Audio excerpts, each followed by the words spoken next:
જય હિન્દ મિત્રો, ધ્યેય કમ્પ્લીટમાં તમારું સ્વાગત છે। તો મિત્રો આજે આપણે જોવાના છીએ 6 જૂન 2026ના પરીક્ષામાં પૂછાઈ શકે તેવા કરંટ અફેર્સના 15 જેટલા પ્રશ્નો।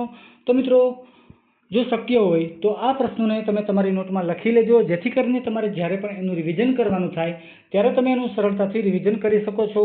અને મિત્રો કરંટ અફેર્સ જે છે એ આપણે રોજે રોજ જ કમ્પ્લીટ કરતું જવાનું છે, જેથી કરીને મિત્રો તમારે જ્યારે પણ એક્ઝામ આવે ત્યારે તમારે કરંટ અફેર્સ જે છે એ બીજે ક્યાંયથી ગોતવું ન પડે। અને મિત્રો કરંટ અફેર્સની નોટ તમે તમારી જાતે બનાવી હશે તો મિત્રો એ તમને સરળતાથી યાદ રહી જશે।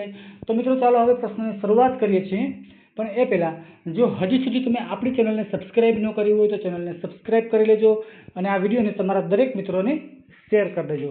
તો ચાલો મિત્રો હવે પ્રશ્નની શરૂઆત કરીએ છીએ। પ્રશ્ન પહેલો જોઈએ, ભારતની 100મી રામસર સાઇટ તરીકે ઉત્તર પ્રદેશના કયા પક્ષી અભયારણ્યને જાહેર કરવામાં આવ્યું છે? તો મિત્રો એ છે જયપ્રકાશ નારાયણ પક્ષી અભયારણ્ય એટલે કે સુરહાતાલ। પ્રશ્ન બીજો જોઈએ, આસામના મુગા સિલ્કને વૈશ્વિક બ્રાન્ડ બનાવવા માટે કયું મિશન લોન્ચ કરવામાં આવ્યું છે? તો મિત્રો એ મિશનનું નામ છે મિશન સ્નેહજોરી।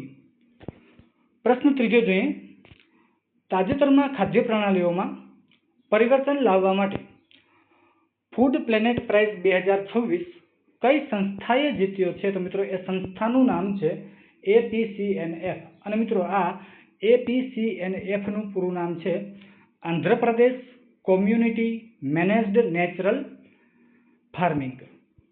પ્રશ્ન ચોથો જોઈએ, ફ્રોમ એસ્પિરેશન ટુ અચીવમેન્ટ નામની પુસ્તિકાનું વિમોચન કોણે કર્યું છે? તો એ કર્યું છે ડૉક્ટર વિરેન્દ્ર કુમારે। પ્રશ્ન પાંચમો જોઈએ, ભારત ચીનની 35મી WMCC વૈશ્વિક બેઠકનું આયોજન ક્યાં થયું છે? તો મિત્રો એનું આયોજન થયું હતું બીજિંગમાં।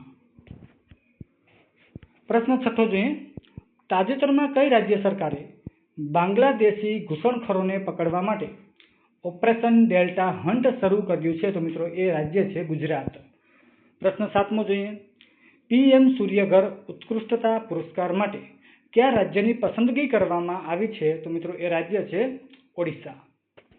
પ્રશ્ન આઠમો જોઈએ, આંધ્રપ્રદેશમાં યોજાયેલી 15મી રાષ્ટ્રીય પાવર લિફ્ટિંગ ચેમ્પિયનશિપ 2026માં 4 ગોલ્ડ મેડલ જીતનાર ગુજરાતના ખેલાડી કોણ છે? તો એ છે અસ્મા તાહેરાલી ઝાબુઆવાલા અને ક્યાંના છે આ? તો છે વડોદરાના। પ્રશ્ન નવમો જોઈએ, બ્રિક્સ આપત્તિ જોખમ ન્યૂનીકરણના કાર્યસમૂહની બેઠકનું આયોજન ક્યાં થયું છે? તો એ થયું છે ઓડિશાના પુરીમાં। પ્રશ્ન દસમો જોઈએ, પદ્મભૂષણ પુરસ્કારથી સન્માનિત ડૉક્ટર સુભાષ કશ્યપનું 97 વર્ષની વયે અવસાન થયું છે, તેઓ કોણ હતા? તો એ હતા રાજનીતિજ્ઞ। પ્રશ્ન 11મો જોઈએ, તાજેતરમાં શિક્ષણ મંત્રાલયે વિદેશી ભારતીય વૈજ્ઞાનિકો અને સંશોધકોને આકર્ષવા કઈ યોજના લોન્ચ કરી છે? તો મિત્રો એ યોજનાનું નામ છે પ્રાઇમ મિનિસ્ટર્સ રિસર્ચ ચેર યોજના। પ્રશ્ન 12મો જોઈએ, ઇન્ટેલ ઇન્ડિયાની ભાગીદારીમાં ઇન્ડિયા AI ડેટા લેબ સ્થાપિત કરનારી ભારતની પ્રથમ ખાનગી યુનિવર્સિટી કઈ બની છે? તો મિત્રો એ યુનિવર્સિટી છે ચંદીગઢ યુનિવર્સિટી। પ્રશ્ન 13મો જોઈએ, કપડાની બ્રાન્ડ યુનિક્લો એ કયા ભારતીયને પોતાના બ્રાન્ડ એમ્બેસેડર બનાવ્યા છે? તો મિત્રો એ ક્રિકેટર છે જસપ્રીત બુમરાહ। પ્રશ્ન 14મો જોઈએ, જૂન 2026ની FIDE રેન્કિંગમાં ટોપ 10માં સામેલ થનારા એકમાત્ર ભારતીય ખેલાડી કોણ બન્યા છે? તો એ બની ગયા છે અર્જુન એરિગેસી।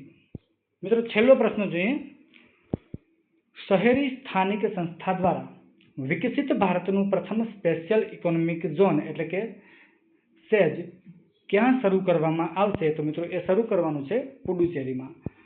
તો મિત્રો જો આ પ્રશ્નો તમને સારા લાગ્યા હોય, વિડીયો સારો લાગ્યો હોય કે એવું લાગ્યું હોય કે ભાઈ આ એવા પ્રશ્નો છે કે પરીક્ષામાં પૂછાવાની શક્યતા છે, તો મિત્રો આપણી ચેનલને સબસ્ક્રાઇબ કરી લો, વિડીયોને લાઇક કરી દો, કોમેન્ટ કરી દો અને તમારા દરેક મિત્રોને આ વિડીયોને શેર કરી દો।